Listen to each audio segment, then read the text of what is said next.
So you have one sister who lives in a trailer somewhere. What's she do?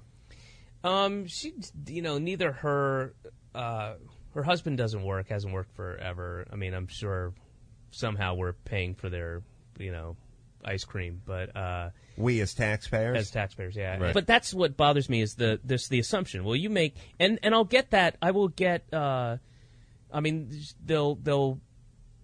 She'll say as much, well, you make I can't believe it. I can't get down there, and I don't have any money, and y'all make so much money, and and there's just that assumption, like, of course, you just give me money.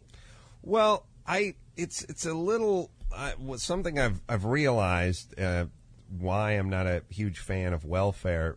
Because I've lived it as a youth, but I also sort of lived it as an adult, not on the welfare side, but on the part where I play the government.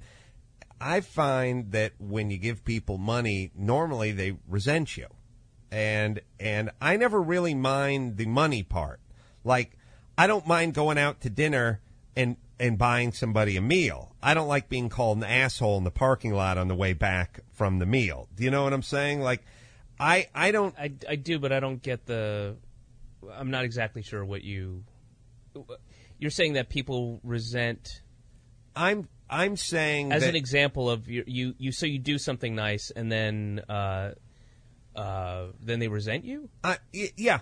They resent you because you have the money or because they feel guilty. Yes. Not a nice... I'm not saying do something nice like, hey, let me get that door for you. Right, I'm saying you bail your sister out of the joint, and your sister not only doesn't pay you back, but doesn't seem to appreciate it the way one would. Right. If somebody did that for you. You know what I mean? Yeah. Like, I wouldn't say... I mean, there's probably some guilt in there. It's shame. Yeah. They feel a sense of shame, and instead of sort of looking in the mirror, they end up sort of looking at you. Well, there's this... there in New York, I live in the East Village, and there are a ton of crusty punks all over the place. And I will... a number of them will recognize me, not necessarily know my name, but know, right. Oh, you're on TV or whatever. And... there's this assumption that, you've got money, you're going to give me some money, right? But they also really do assume this kind of romantic image to what they're doing, and I will tell them, and I've gotten in arguments, nothing violent or anything, but just debates or whatever, where I'll be like, I am never going to give you a dime. I will not. Look, you made your choices, I made my choices. I'm not going to subsidize your irresponsibility. I would love to sit and get high all day. That'd be awesome. But you know what? I can't. I got stuff to do. But don't get mad at me. You have every right to ask me for money, and I have every right to then go, no, fuck you. I'm not going to give you a penny. I agree.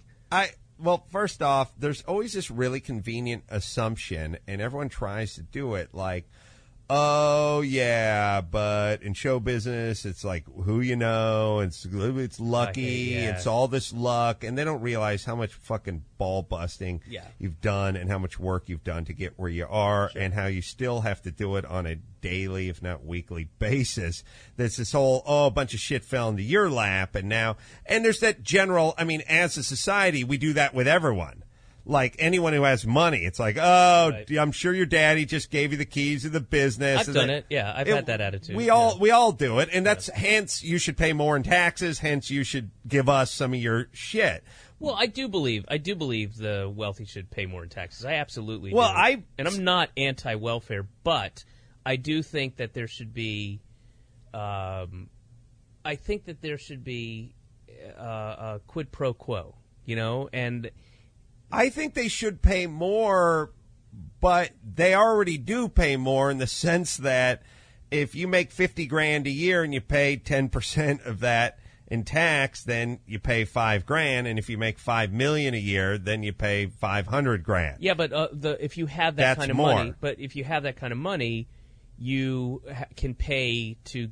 There's you get good accountants, business managers, and you don't pay that money. You find tax loopholes, you find dodges. They're all over the place. And if that no, you don't. absolutely. What's your best year been? You think money wise? Like gross? You mean? Yeah, like just your best year. Probably $1.5 million. $1.5 million. Yeah. And that year, did you pay $20,000 in taxes? Man, I have no idea. It would be way more than that, though. Yeah, I know. mean, I get because you also get like I have to pay a lawyer and a manager and an agent Sure. Fees, and a then fluffer. and Right, then but you my you agent paid is my several hundred. Oh, good, smart. Yeah, Two yeah, hats. yeah. One pair Literally, of knee pads, literally but two hats. hats. Literally but, two hats. But that year you made $1.5 million. Right. You paid in several $100,000 worth of taxes. You didn't pay $1.25. Right. I again, I don't know exactly. It was a lot, and It it's was a lot. It's a shocking amount. But it wasn't. You didn't buy a windmill in Amsterdam and then write it off. You paid $350,000. Windmill in Amsterdam. Well, what I mean is I there's this conception or perception that every rich person just has a lawyer and a bunch of loopholes and an accountant, Well, and you never. But I'm talking about like You're talking about Enron. I'm talking about really like yes, I'm talking about the top 5% of American earners. Yeah. Yeah. And look, a lot of those guys agree with me. You know, Well, they do. I'm no tax accountant, and I'm sure they have. I'm just as a guy who's had a few good years. I've never had any like you're not paying taxes this year, Mr. Carroll. No, it's no, always hundreds of thousands of dollars. But you're yes, but I'm you're not. also, I'm not GM.